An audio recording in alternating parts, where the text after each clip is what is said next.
first professional gig you had, was that playing with Ike and Tina Turner?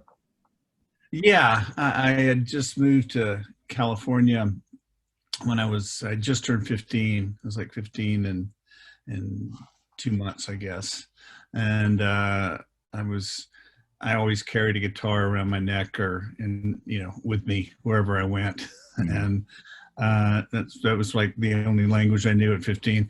And I was walking through an alley because I met some guys to go jam with that were 2 blocks away. I was cutting through the alley to get over to the house, and the studio door opened, and it was like Turner, and I ran into him and met him, and you know, he invited me into the studio, and the rest is kind of history.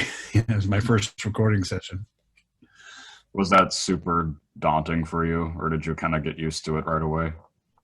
Well, I always, I was so young, I didn't really have any other ambitions except to play music, and I always thought I was going to do it, and I was too young really to know that all the obstacles involved. I Right. just really believed in myself, but that's all I could do. So I thought, it just seemed natural. Well, this is kind of what's happening, and it just seemed like the first step. Um, it was a little bit daunting. It was the first time in a studio, and I wasn't really familiar with the studio environment, but I picked it up really quickly, and it was great. Deep And into the yeah. And then after that, what was your, did you just started kind of getting studio work, or was that not until yeah, you were a little older? yeah. I had a band. I formed a band with some guys, and we played at different gigs like at Griffith Park and Venice Pavilion and stuff in LA, and and I did sessions, and just got better at what I was doing. I was originally just kind of playing guitar, and I just started writing, and I just would any gig I could get, whether it was for free or $25 or I was just I lived and breathed music, and it was 24/7. Right. And so, up until when you wrote Piece of the Action for the Babies, uh, what was the story like? What had you been doing at that time? I went to Europe on a tour. I was underage, but I had got a card from a guy I worked with that was a private membership to the Rainbow Bar Okay. and Grill. They used to have a club called Above the Rainbow, and it used to be that's where all the stars used to hang out when they were in town. Right. And I was in up there in Above the Rainbow, and it was like 18, and I met Rick James of all people. you Oh, know, he said, "I hear you're like the best guitar player," and I said, "Oh yeah, sure." And gave him my number.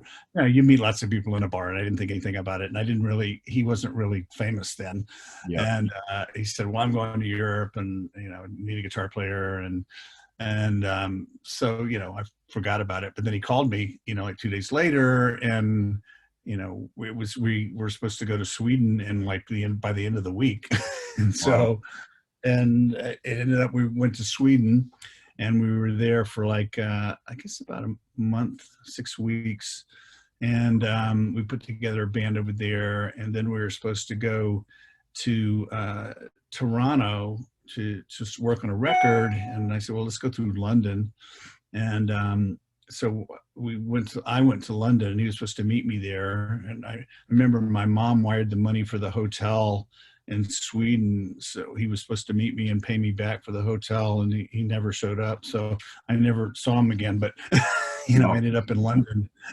and um and I was in London, so I was like 18, and it was like a kid in a candy store, and back then, I mean, England and Europe and the whole of Europe was completely like another world. They didn't have CNN, didn't have the internet, so you were really a long way from home, and you know, in London, I just went, okay, well, I'll find a gig here. I like it here. And I had a girlfriend that I had gone out with, I'd met in Hollywood, and she lived there. And so I kind of stayed with her for a few days and went around and started going around to record companies. And I thought, oh yeah, I'll just find a gig.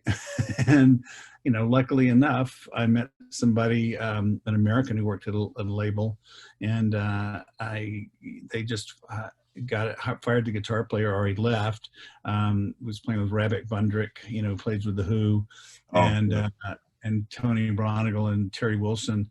They were all from Texas, and Bob Welch was the guitar player in their band. And he had left to either join Fleetwood Mac or something, and so they needed a guitar player, and so I just fell into this gig, and I ended up staying in England for 3 years, and I did a lot of sessions there. I mean, it was great because London was so small. You know, it was, you ran into everybody. I mean, I ran in, my first session was with Mitch Mitchell from Hendrix's band. Yep. And then I go to the Speakeasy, and you'd see Jeff Beck and Eric Clapton would be there, you know, and it was just like I was living my dream, you know. And so I decided to live there, and I moved into the house on Kings Road where Tony and Terry lived, and I just did sessions. And I formed a band. I was, different incarnations of the band, but with Mike Kelly from Spooky Tooth and Michael Japp. And we wrote Piece of the Action, and we had a bunch of songs, and we did the demos to that at Matthew Fisher's living room, who's the organ player on Whiter Shade of Pale from Procol Harum. And we had a Studer 8-track in his living room, and we cut the demos for that. and we decided to go back to America. I'd been in England 3 years, and I said, well, I know some people at the record plant, we can do a record. And so we moved back to LA, Michael Japp and I, and we got some studio time given to us, you know, off hours at the record plant, and we were cutting this stuff. And we were in the record plant on 3rd Street. It used to be this big room. They had C in the record plant was this huge orchestral room, and they had this big pipe organ in there, and it was a big studio. And we were in there all day long cutting the song, and I was playing, remember doing Tubular Bells on the organ, and we were cranking it in there. And little did I know that in the next studio in B, which is a little bitty room, the Babies were working on a Broken Heart record. And then finally the door swings open, they come in, and it's Ron Nevison and these guys and I had met before. And he's going, what is that song? You're driving us crazy. It's playing through the through the walls all day long. That riff is driving us crazy. And it was Piece of the Action that we were working on. And he asked if they could cut it. And, you know, so that's how I met John Waite. And they cut the song, and you know, the rest is history. And then in between, I know in 1980 we played with Bette Midler on her Divine Madness album. Yeah, I went on tour with that, and I had a band at the time, and she kind of hired the band as the core band for her tour. And so we toured for about, I guess, a year, and we played in New York, and we had 3 months on Broadway, and we did a movie, came back to Pasadena, did a movie, and you know, she was my girlfriend for a while, and it was kind of a wild trip, and yeah, that was a great time. And then at the same time, you played on Tanae Kane's album. I actually have that too.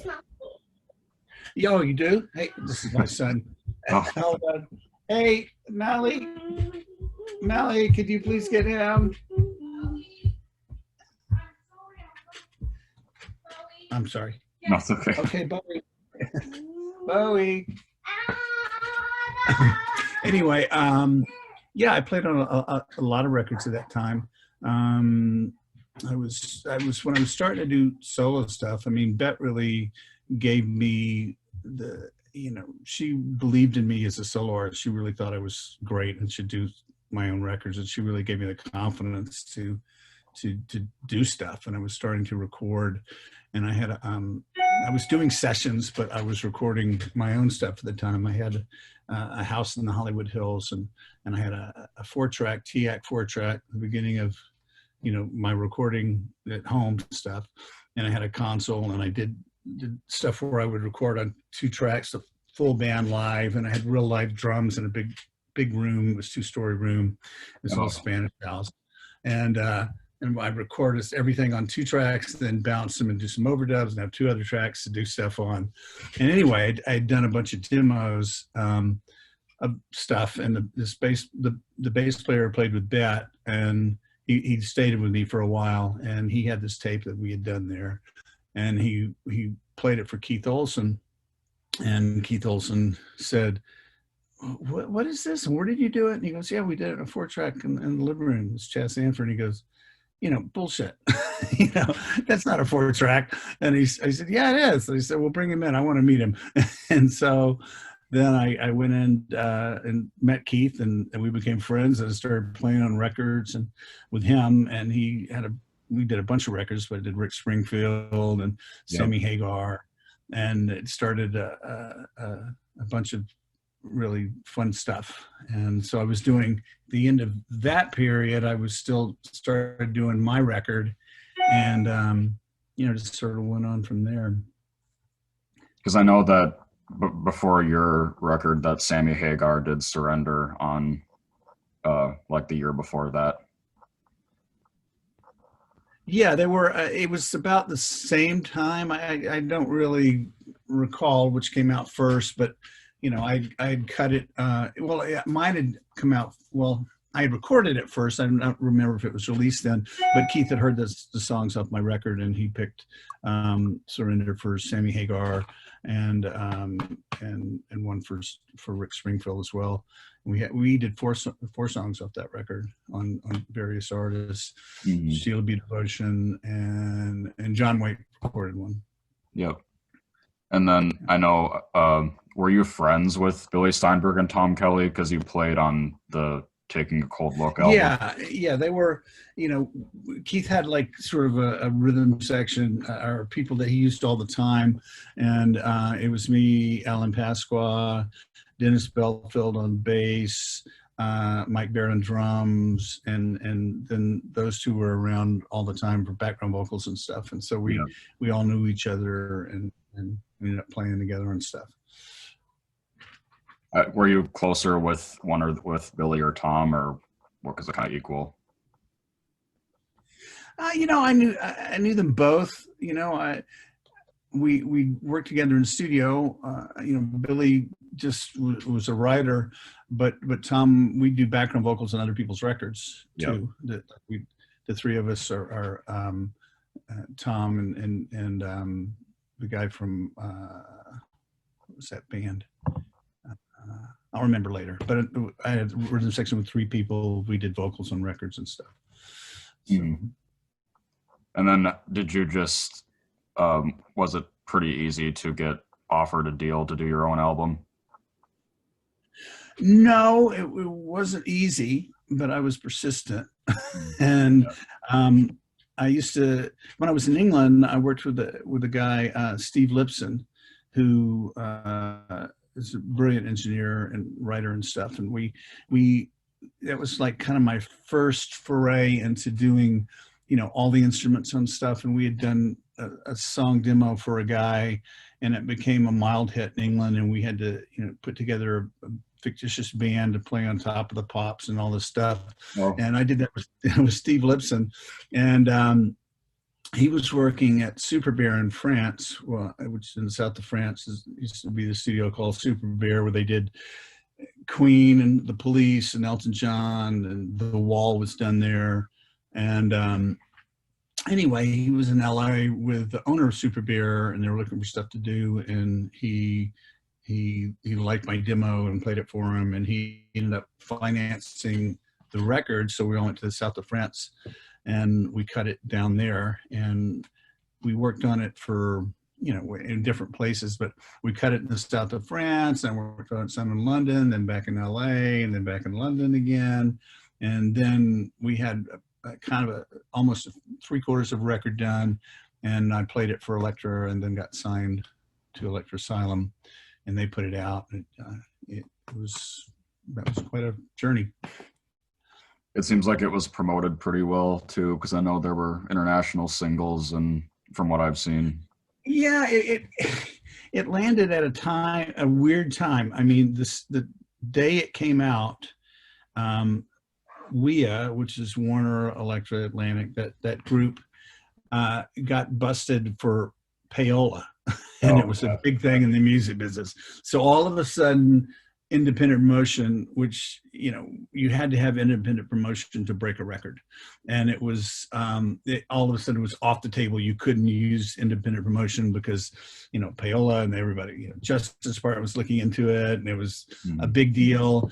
And it was really heartbreaking because I had Sky Daniels at the Loop in Chicago calling me, said he wanted to do a promotion, and it was be the #1 record, and he couldn't get anybody at the label to respond, and these big record stores and all over the South were calling and wanted to make it a big thing and have me come there, and they were going to make it record of the week or month or whatever, and they couldn't get any promotion from the label.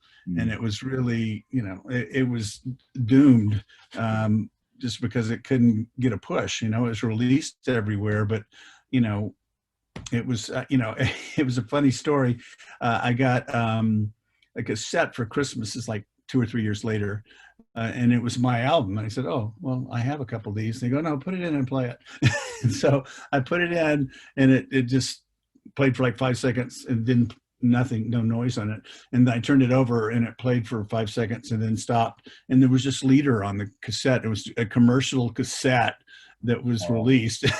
It just had Leader on it. There was not any songs on it. It was just like they put it out just to put it out, and they'd take it in returns or whatever. And it was, it was really sad. But we had 4 covers off that. And that was really good. That was kind of unheard of for a first record by an unknown artist. And I was still playing on records and stuff then, and I was getting ready for the second album, and I was putting songs together for that. And I'd gone back over to the south of France to Super Bear to do some stuff, and I cut a bunch of demos and was getting ready to start another record when Missing You became a hit. And then everybody wanted me to be the producer. And so I got it. I just went, okay. And so I just did it thinking I was going to go back to being an artist again. And it just was, snowballed one thing after another. I kept getting productions and did Stevie Nicks in Chicago and all that stuff. So that's kind of changed my direction for a while. Yeah, I wanted to ask again about the Parallax View album. Was it your idea did you come up with the cover idea and the photography and everything? We had a lot of discussion about that. It was actually, we've got this photographer, Rumio Sato, he's like a brilliant photographer, and he used a kind of camera with a lens that went like this, and he used certain kind of film, and he was really interesting. And I had to fight with the label, and it was to get that, but it ended up being really cool. Yeah. But the label wanted to just have my face on the cover, and it's like I wasn't into that. Just a big face mug. And so I want to do something more creative. And so it was kind of Rumio's idea, and then we developed it from there. And do you have personal favorite songs off of it? I really like all of it. you know, a couple of them sound dated, but I really think, you know, I haven't listened to it in a long time. And then I got married about 7 years ago, and my wife dug all the stuff out of my garage, and she goes, "Oh, this and that," and pulled out these pictures and started listening to it, and she loved it. And so I started listening to it again, and it's still, you know, to me, it still sounds kind of fresh, you know, Right. and, you know, a couple songs sound dated, but, I really like all of them. You know, they all are different, but they, you know, it sounds like a record to me. Yeah. Yeah. Like I said in the first message I sent to you, I used Hope Against Hope for this like project in my creative writing class for inspiration, because I just always thought that the lyrics of that were like really, I don't know, uplifting and it's kind of a powerful Yeah. song. Yeah, that was like the last song we did, and I felt it was, you know, appropriate. I was, you know, it really was an inspired song for me, and you know, it was one of the bigger productions on the record. I remember we were running out of tracks, the 24 track, and we had to fit all the stuff on it. The saxo, I think we had to erase one half of the drum overheads and just put it pan it in the middle, so we'd have another track for the sax. It Yeah. was quite an experience. You know, we had Bill Champlin and Tamara Champlin doing backroads on it, and Yeah. you know, we had to fit all that stuff on. You know, those were the days when we had tracks, and it mattered. You had to be judicious about what you put on the tracks. You know, Right. nowadays they have Pro Tools, and you know, it's got 500 tracks, and you know, people get lost. And were you, based off what you were just saying too, were you guaranteed a second album initially?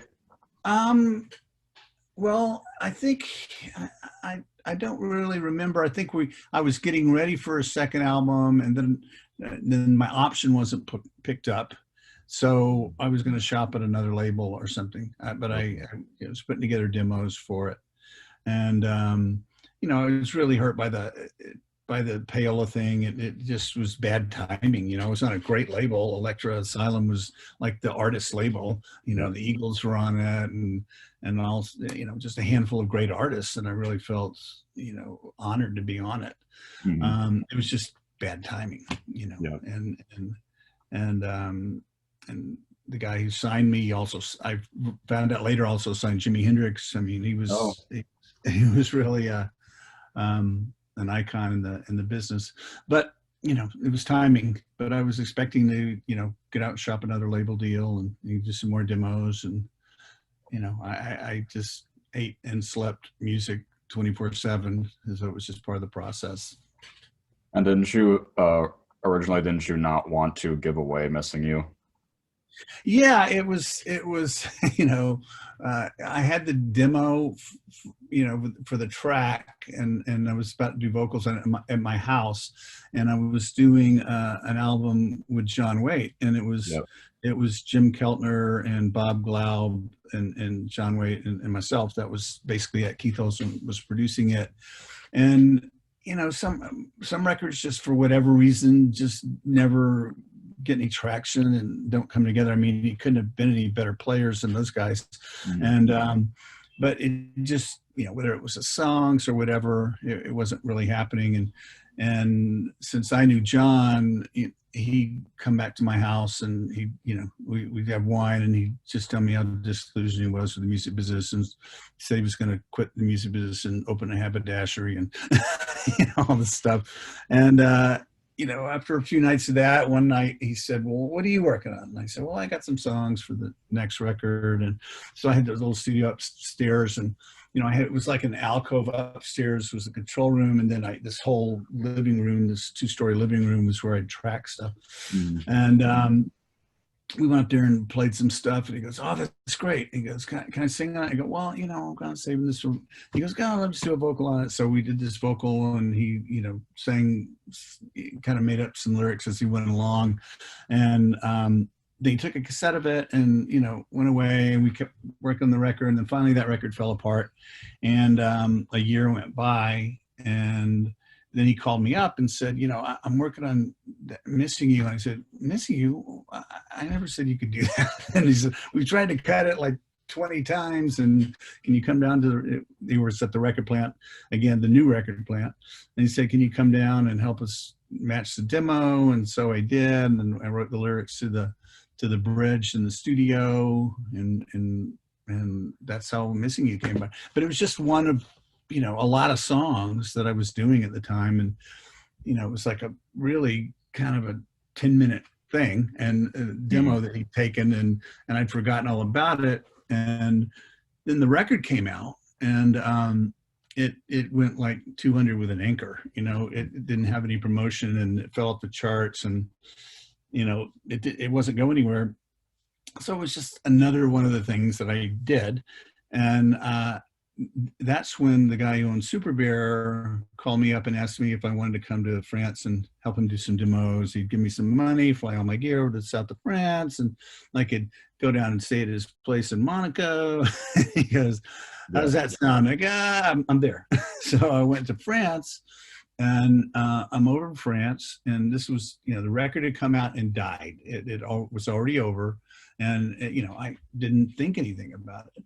And so I was in France, in the south of France, and back then, you know, like I said before, there was no MTV, there was no internet, there was no CNN. You know, I was off the grid in the south of France. You know, there was just French television. And so I had gone down the mountain to Nice to get some supplies and stuff. One day, and it was, you know, I'll never forget, it was pouring down rain, and I was in traffic in Nice, and I'm just flipping through radio stations, and I hear this thing. I go, wow, that's really interesting. That sounds, what is that? And it was like a 12-inch remix of Missing You somebody had done. I never heard it again, but you know, I go, this is really familiar. What is this? You know, and it was like loops of my guitar parts and different stuff going around. There was no vocal yet. And I'm going, what is this? And then John's vocal came in. I go, this is Missing You. What is this doing on the radio in France? You know? And so I turned around and drove 45 minutes back up the mountain, and I booked a call to America, because you used to have to book a call then. You know, you'd call the operator and say, I want to call America. And they go, okay, we'll call you back at 3 o'clock. And, you know, and it took hours. So you couldn't just pick it up and dial America. Yeah. So, you know, and then I get the call, and I go through, I think, yeah, I think I heard Missing You on the radio over here. It was really weird. And they go, well, yeah. And I go, well, yeah, what do you mean? Oh, yeah. And they go, well, it's been #1 for like 3 weeks. It's on soap operas. It's on commercials. And I go, you're kidding. How could I not know that? You know? And I was off the grid and didn't know anything about it. And you know, I immediately flew back to America, and you know, I missed all the glory. Well, the first half of the glory. And, but that's, you know, how it happened. And did that kind of, it's probably obvious, but did that kind of like immediately change your life too?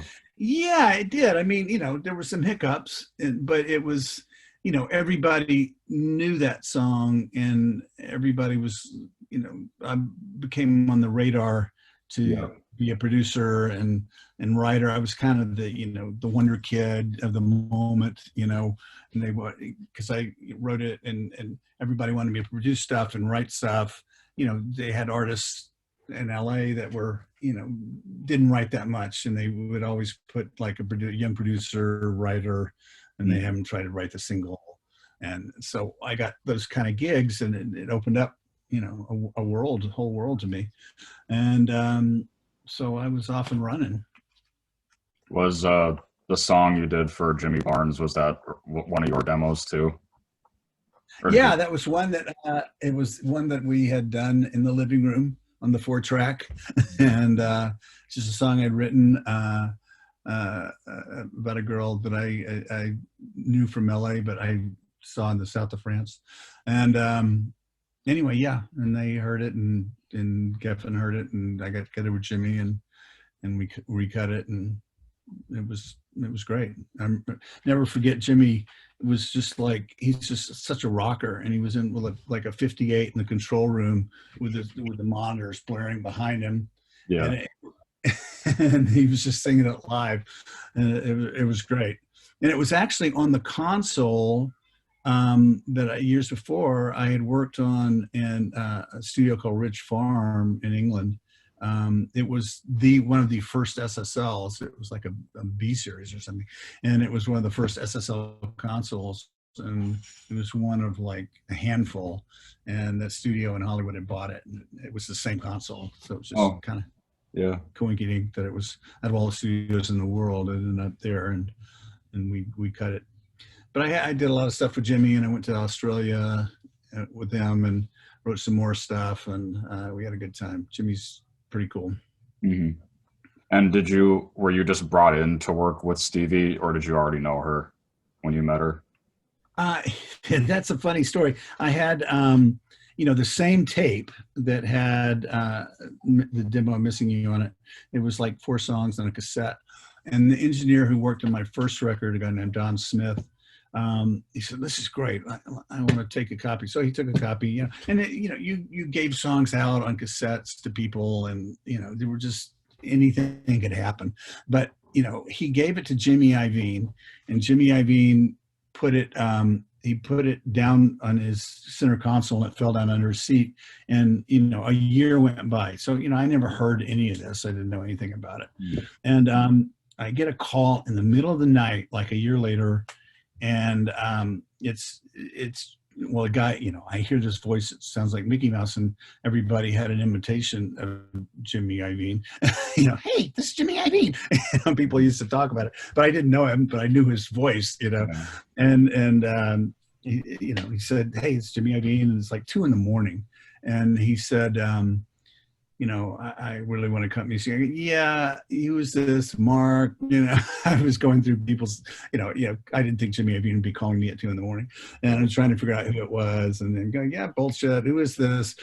And then finally, I realized it was Jimmy Iovine. They said, I love this song, and I wanted to do it with Stevie Nicks. And I said, I'm really saving it for my record. I gave away Missing You.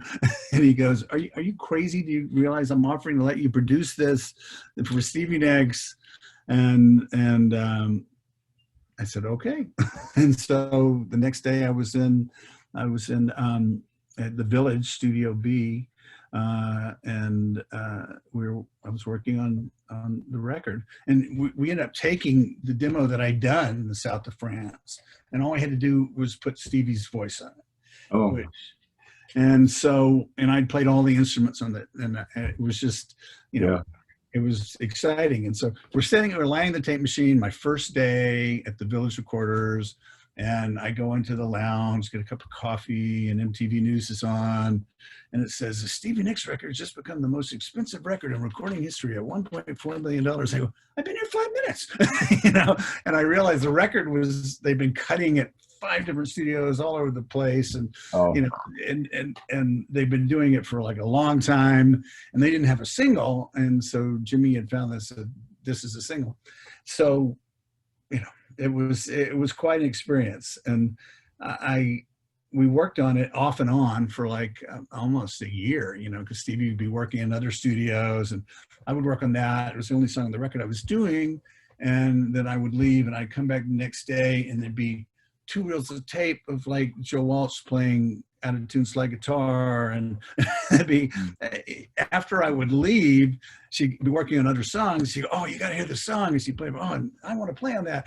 And so everybody wanted to play on the song, and it ended up, we had reels and reels of tape, and they wore the original tape out, and it was really a remarkable experience, the whole thing. I did a lot of records with Jimmy after that, but that was a real experience. I mean, I almost a year, and then it got down to mixing it, and we still didn't have a vocal. It's one of the only songs, if it might be the only song that Stevie did that she didn't write on. It was a song that I'd written, and so it was hard for her to sing. But I love Stevie, and I think she's a true artist. But it was hard for her to sing and get the vocals she wanted. And we had been working on this, for almost a year. I worked on it a couple days a week, and in between everything else she was doing on the record. And we were at Rumble Recorders, and they decide the whole label wants to come down and hear this. And all of a sudden Jimmy gets really serious. Irene shows up, and the head, Doug Morris, the heads of the label from New York, and everybody wants to come down and hear the single. We still don't have a vocal on this thing. And we're like freaking out. And all these people are in the control room, 4 guys from New York, and they're laying the tape machines. And I go, just stall. I went over to the B room, and I'm listening to all these takes, trying to find a vocal that'll work. And I found all of a sudden there's one vocal, but it was another version they tried late one night with Waddy Wattel was just playing guitar and a drum machine. Yeah. And it was like the vocal that sounded like it was relaxed and fit, but it was in a different key and it was a different version. So I say, I'm flying out to 2-track. So I love 2-track, and I get the tape, and I go back in the room, and everybody's starting to get antsy. They're wondering what's going on. And so Don Smith and I, we set it up to wild fly it in. We matched the time to within a tenth of a second over 4 bars, and then our 100th of a second over 4 bars. And then we still had to tune it to the track, and we wild flew it through a Publisan. And I'm doing all this, by the seat of my pants, and just making stuff up as I go along, and then they turn around and they start to realize what's going on. And I wild flew the whole vocal into the track, and they were stunned. They're going, they just never seen anything like that.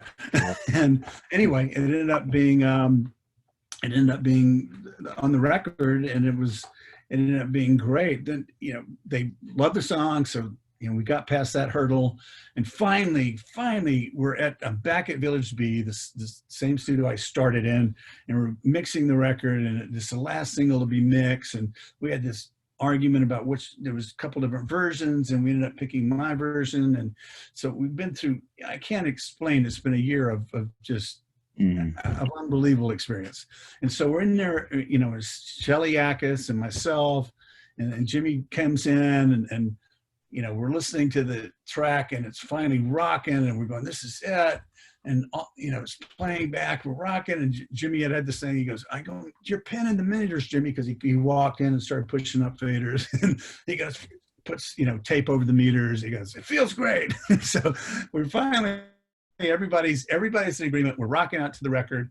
And all of a sudden it's in the middle of the chorus, and it goes away. And I go, what happened? And preface that by saying we were at the end of the record a couple weeks prior to that, and we're getting ready to mix it. And Don Smith and I were at Sunset Sound. This is before we had the vocal on it. And we go, the tape is almost, you can see through the tape. They played it so much, when I'm not there, they're playing this tape, and it's like, all the high end is gone off of it. And I don't know what we're going to do. I don't know if we can salvage this. And so Don Smith and I spent like 3 days in the studio getting it to sound good again. We put the bass sound like, we went and put it through an amplifier and mic'd it, and they had bounced the guitar and the main guitar, and it had a buzz in it, and we had to filter that out. We had found something in the closet, and this big graphic equalizer, and notched it out. And it was murder. And we go, we'll never get this mix back. What are we going to do? Because there's no vocal. We don't have a vocal. And they go, okay. Digital was brand new then. So we said, there's a digital 32-track here. We'll bounce it all to digital. And so in the 3 days, we bounced it all to digital, and there it was. And then that was the track that I'd flown the vocal on. So we're mixing it with Shelly and everything, and it stopped. And we go, what happened? So we opened, there was little Studio B, and then there was a tape machine room, and then a lounge. So we slide the door open to the tape machine room, and the digital machine is going, forget it, and it's eating the tape. and we go, oh my God, this is the only copy in the world. And it's been a year of this. We've gone through all this stuff, and this $2 million record now, and it's all riding on this. And it ate the tape, and we're going, oh my God, what are we going to do? And it was really, really heavy scene. Ivine's freaking out. He gets the owner of the Village down there. They call people at Mitsubishi who made the tape machine, and everybody's down there, and it is, heads are going to roll. And I go, oh my God, what are we going to do? What are we going to do? And and so we got another machine in, and all these people are there, and we're playing it back, and we go, okay, let's see how much of it is gone. And so we're playing back the tape on another machine, and Shelley and I are listening to it. Okay, it's about 40 seconds gone. Okay, maybe we can take another chorus and copy that somehow. And nobody knew how to copy things yet on a digital machine, and how to edit. You couldn't edit on them yet. And we just got to fly by the seat of our pants and figure this out somehow. And so we played it. We were playing it back and playing it back, and I'm going, God, we got to take so many bars from this. And then I go, did it just play back more bars than it did the last time? And we listened to it again. I go, yeah, I think so. And so what happened is the machine was flattening the tape out, which is all mangled. And it was flattening the tape out, and they had error correct tracks every 8 tracks on the Mitsubishi machines at the time. And we kept playing it back, and eventually the whole track came back. And then we immediately copied it to another machine, and we mixed it. Wow. That was, but it was an unbelievable experience. Yeah. And did you ever really become friends with Stevie too? Oh, Stevie, yeah. Her and I were really good friends. I went to her house, and she gave me the teddy bear that she got when she was a kid. And oh, wow. It was, I really love Stevie. And she's like a true artist in the truest sense of the word. And we had a great time. And she loved that song. And I love Stevie. Mm-hmm. So. And I wanted to ask you too about, because you worked a lot with Kim Carnes in that same period. Yeah, that was pretty much the same period. I was doing other records while I was doing stuff of my own and producing stuff. But it was a record I did with Kim and Keith Olsen. And we did an album together, and I sang some stuff with her on that, and played on the whole record. And I think we co-wrote a song on there as well. But yeah, and Kim was great. I enjoyed working with Kim too. And then what did you produce for Chicago before Don Johnson? I think that was after Don Johnson, because I bought a house and moved to Woodland Hills. And I bought a house. The house was from the drummer in Supertramp, Bob Siebenberg, and I already had a studio in it. And so that's where I set up the new Secret Sound. And I was working on records here, and right in the middle of a record, I got I switched consoles. I met this guy. I flew out on a vacation to the East Coast, and I'd seen an ad in the back of Mix magazine for an SSL for sale, and I thought, I just go check it out as long as I'm back here. And so I went down and met this guy who owned it, and he was really successful, and he had 10 studios that were cranking. There were edit suites and doing voice for picture, and no, they were doing just edit suites for editing TV and stuff like that. And the studios were all cranking. And then he decided to put in a voice to picture room with a new SSL. And, that was a big investment to do back at the time. And he put it in, and his engineer trained on it. And then someone stole him away, and he went to New York to work, and nobody used his console. They only ever had used 2 faders on it, and it was taking up all the space, and he had all these edit suites that were cranking. I really liked the guy, and we talked and spent a couple hours together, and he said, you remind me of myself when I was just starting out, and he really liked me. So all this, I'd gone back to LA, I was working on records, and I was working on I was doing House of Shock, I think. It was with Gina Shock from the Go-Go's.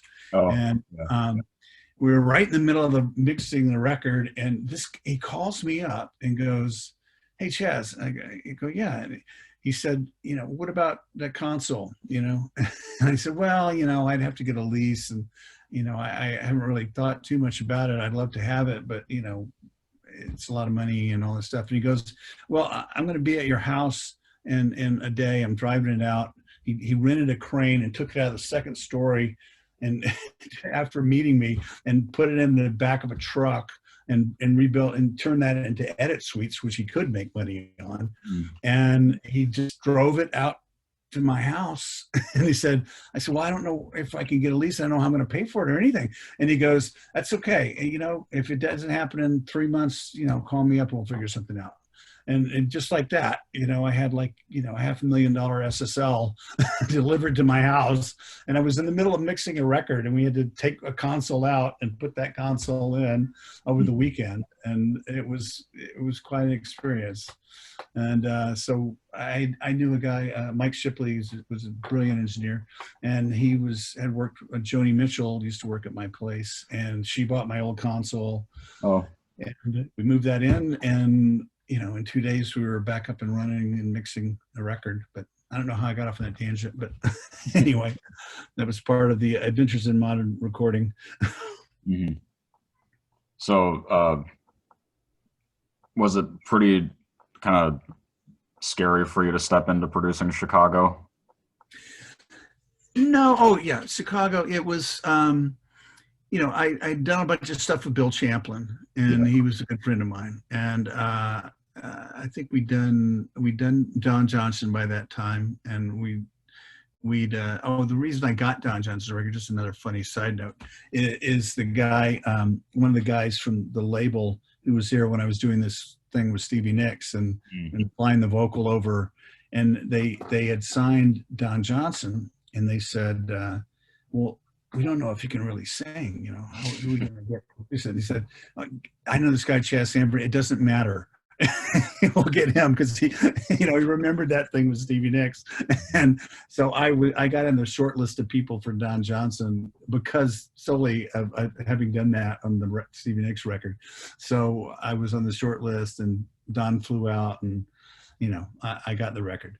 But anyway, it was, Bill Champlin had worked on Don's record amongst a million records I'd done that we worked together on. He was a good friend of mine, and he brought me up as one of the possible producers, and it was to replace you know, a producer who'd been doing them a long time. And so they put my name in the hat, and Bill lived right over the fence from where my house was. He was, you know, he would go jogging. He would jump over the fence and jog by my house every day. So I was geographically desirable for him. And so he put me up for it, and I got the record. So it was a little daunting, you know, it was just another step that I was taking, and it didn't bother me. I was fairly confident what I was doing, but you know, I had to deal with all these factions of Chicago. You know, the first day in the studio, you know, they wanted to kill the producer, and it's like, hold on, time out. You know, the horn guys were one faction, and the rhythm section was another faction, and you know, they all were very opinionated because they were David Foster had produced them before, and you know, very successful, but they hadn't really got to play on the records. I don't think they had any horns on the big record, and they were, you know, the horn players were ready to kill somebody. And I go, okay, hold on, time out.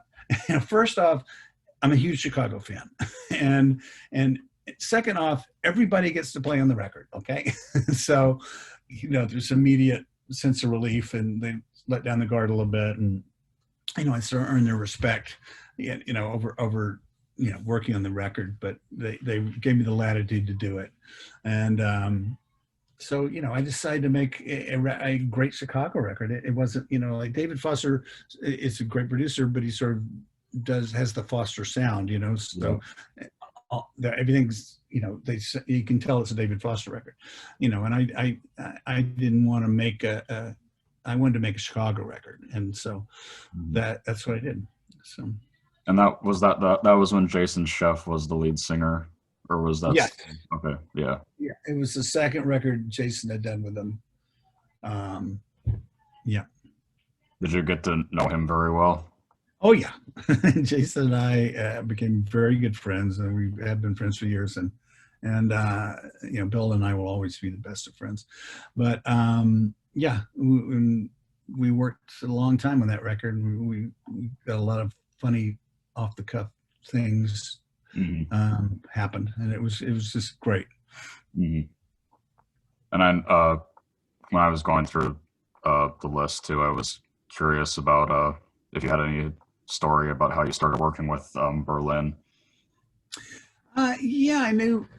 I was a fan of Berlin, and Perry Watts Russell was their manager, and he had we had done some demos together at my old house in Hollywood Hills, and he put me together with him, and then time went by and nothing happened, and then he called me up when they were doing their greatest hits record, Yeah. and that's how we got together. But we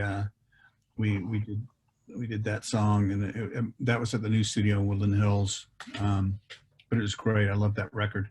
It was the vocal was live, and there was the drums were you know, it was a booth with drums, the glass doors, and Terry was, you know, singing the vocal live right in front of the drums, which are cranking, and I had the compressor on the vocal, and every time, you know, she would quit singing, you'd hear the drums go, you know, they would get really loud when she quit singing. They go in the background and they'd come up, and it was great because it just had the feel of a live record.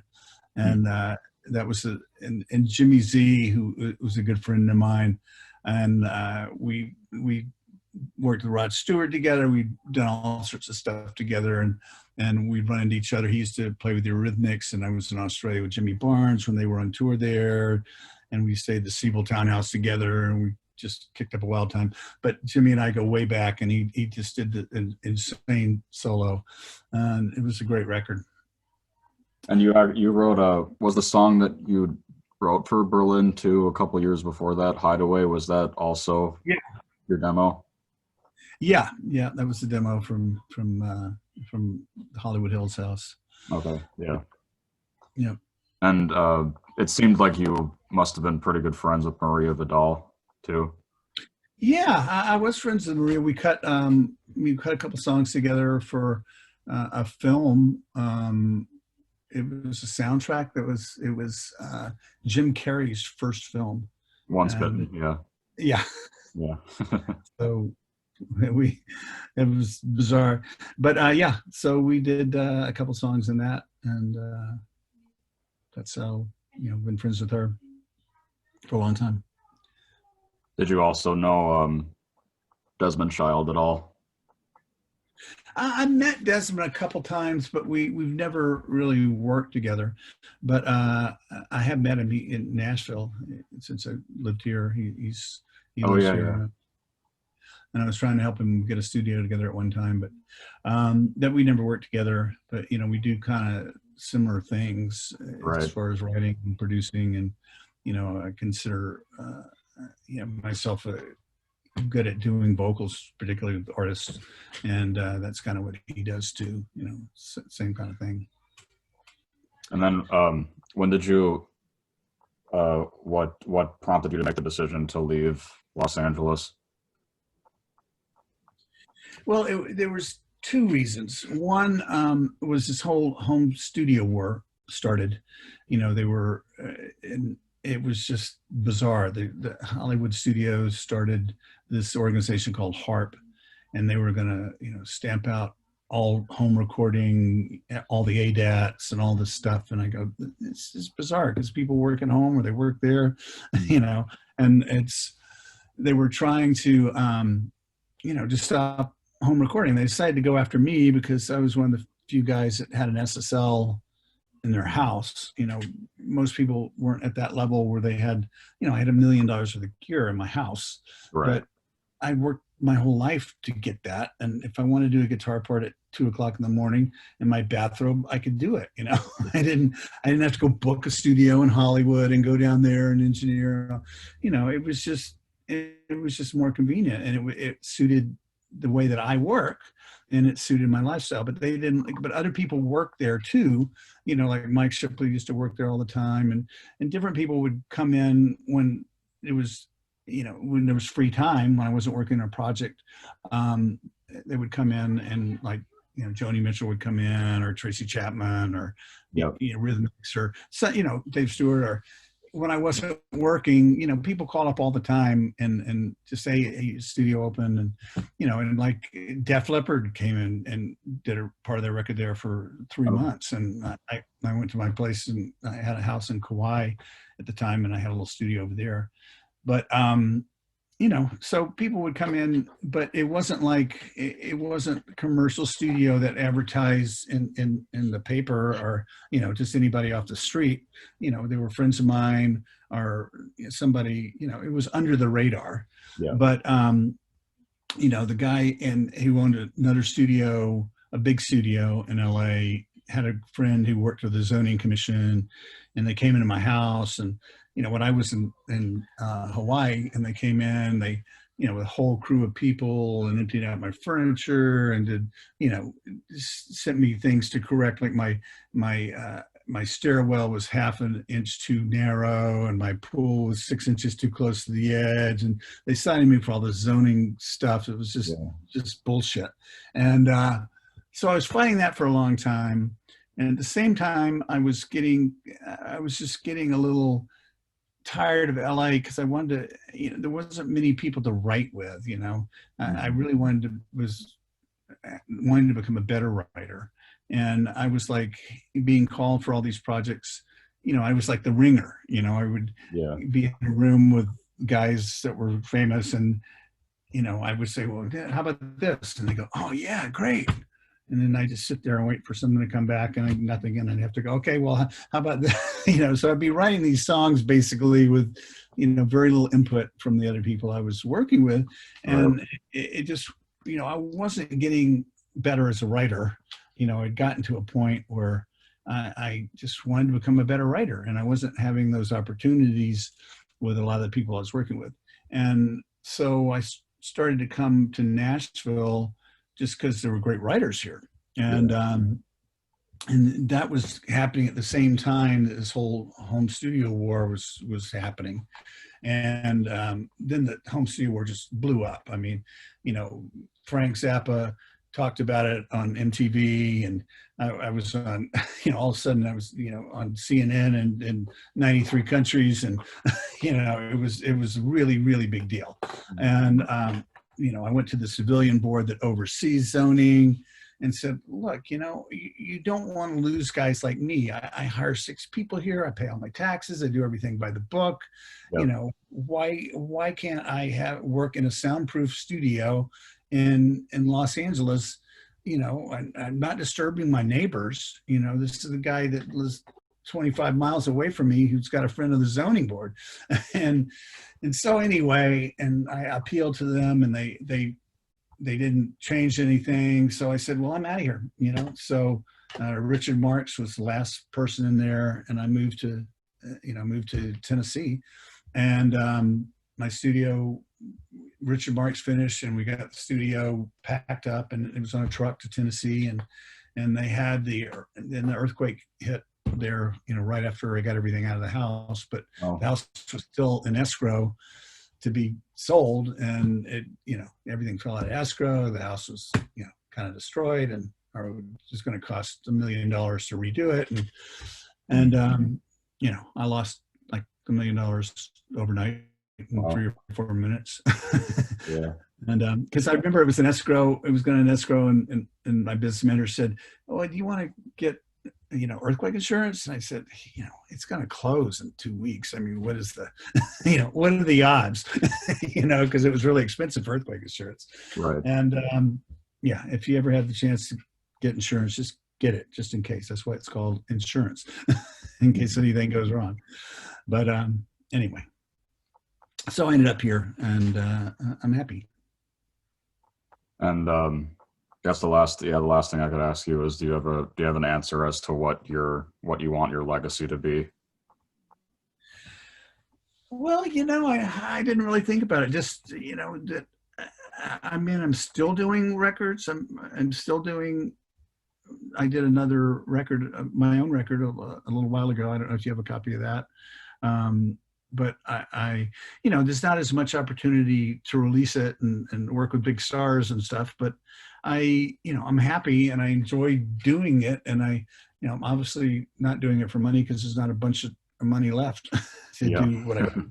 But I love doing it, and I think I'm good at it, and so I still make records, and I've got my place here, and my marriage, and I got a 4-year-old, and we're happy. So it's a laid back lifestyle, but I think I would have crashed and burned in LA if I'd stayed there. I just was a little too on the woolly edge, and I was working around the clock, and I would have been burnt out, I think, if I hadn't started focusing more on writing, and I hadn't moved here. So I'm glad that I did. And also in regards to what you said about at that time that there weren't really a whole lot of other writers to work with. So did you never get the chance to, or did you try to reach out to people like, I don't know, Diane Warren or Holly Knight? Or I knew Diane Warren. She came to I used to have barbecues and invite a bunch of people over, but she was she's really shy, but she's always kind of written by herself. So yeah. that wasn't really an option. And Holly Knight was just a little bit after, because I moved here in '93, I guess. Mm-hmm.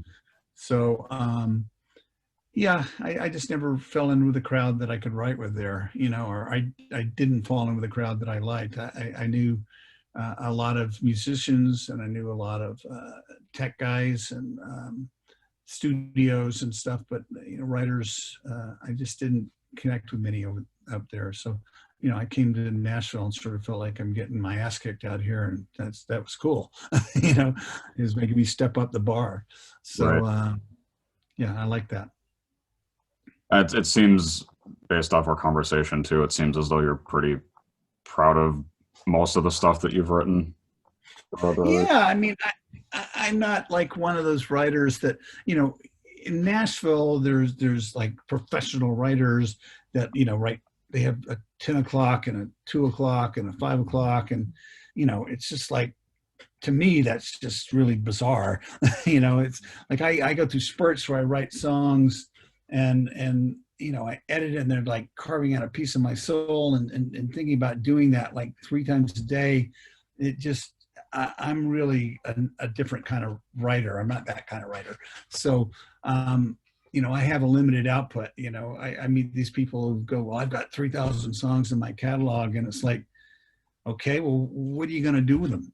It's like having, 150 kids. You can't even remember their names, much less you got to raise them up and send them to school and take care of, people who have thousands of songs. I just, I wouldn't know what to do with them. I have a much smaller catalog, and I just, I can work on things at my leisure until they, I think it's great. But I edit myself, Yeah. and most people I don't think are really good at that, because you naturally think what you do is the greatest, and but I have a lot of different hats, so I put on different hats. So I'm writing if I'm producing, if I was producing a solo record for myself, I would pick the 10 greatest songs, because that's what you do as a producer. So I'm not really married to my stuff being the best.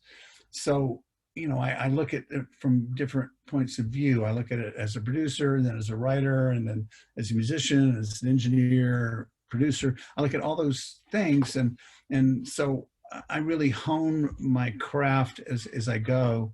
And so I don't have a lot of output, because I say, well, that's not good enough. I'll throw that out. And a lot of people don't edit themselves as much, I think.